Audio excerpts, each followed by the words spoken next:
تدعون من دونه ما يملكون من قطمیر،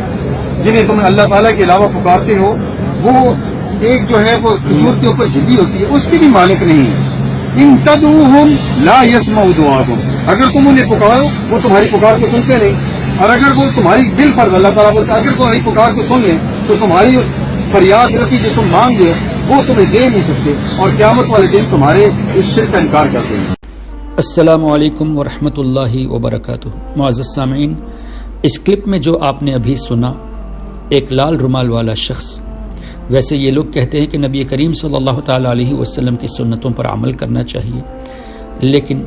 حدیث پاک کے مفہوم کے مطابق عمامہ شریف یہ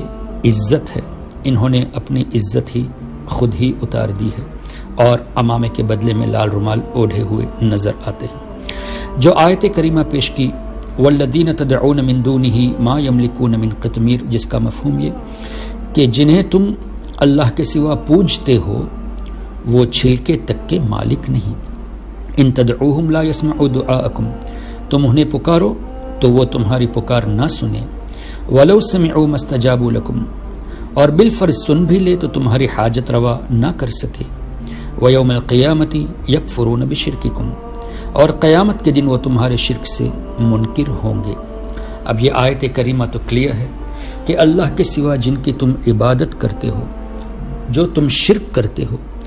تو یہ بت، یہ پتھر کل قیامت کے دن تمہارے خلاف گواہی دیں گے، تمہارے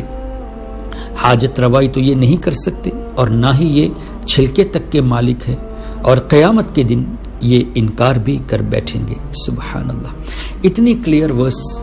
جو مشرکین کے تعلق سے بتائی گئی، اور ایسی آیتوں کو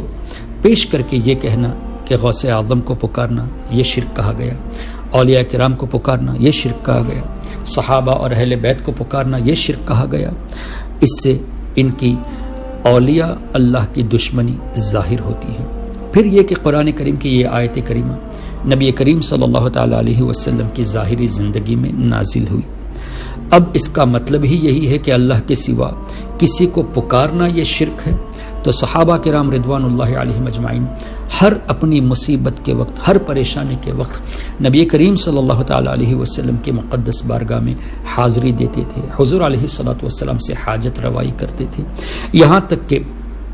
حضرت عبداللہ ابن عمر رضی اللہ تعالیٰ عنہما نے، جیسے کہ امام بخاری نے ان کی ایک حدیث کی کتاب الادب المفرد میں نقل فرمایا، جب ان کا پاؤں سن ہو گیا تھا تو یا محمدہ کہہ کے پکارا، اللہ اکبر۔ اس طرح کی کئی مثالیں آپ کو حدیث کی کتابوں میں مل جائے گی۔ تو قرآن کریم کی یہ آیت کا معنی اگر یہی ہو کہ اللہ کے سوا جن کو پکارتے ہو، تو صحابہ کرام سب کے سب مشرک ہوئے، معاذ اللہ، ان غیر مقلدین، ان نجدیوں کے نزدیک۔ یہ اولیاء کرام کی دشمنی میں صحابہ کرام پر بھی الزام لگاتے ہیں شرک کا۔ اللہ تبارک و تعالی کہ حبیب صلی اللہ تعالی علیہ وسلم کے صحابی حضرت عبداللہ ابن عمر رضی اللہ تعالی عنہما نے کیا خوب فرمایا، جیسا کہ بخاری شریف میں خوارج کے باب میں یہ حدیث مذکور ہے کہ خوارج یہ بدترین مخلوق ہے، ان لوگوں نے وہ آیتیں جو بت اور مشرکین کے تعلق سے نازل ہوئی اللہ کے نیک بندوں پر فٹ کیا، اور آج یہ وہابی، نجدی، یہ بھی قرآن کریم کی وہ آیتیں جو مشرکین اور بتوں کے تعلق سے نازل ہوئی انبیاء اور اولیاء پر فٹ کر کے خود ہی اپنے آپ کو بدترین مخلوق میں شامل کرتے نظر آ رہے ہیں۔ الحمدللہ ثم الحمدللہ، ان کی جہالت، ان کی بدتری یہ انہی کے قول سے ظاہر ہے۔ اللہ تعالیٰ کا شکر ہے کہ اللہ تعالیٰ نے ہمیں ان کی حقیقت انہی کی زبان سے دکھا دی۔ اللہ تعالیٰ ہم تمام لوگوں کے ایمان و عقیدے کی حفاظت فرمائے۔ السلام علیکم ورحمۃ اللہ۔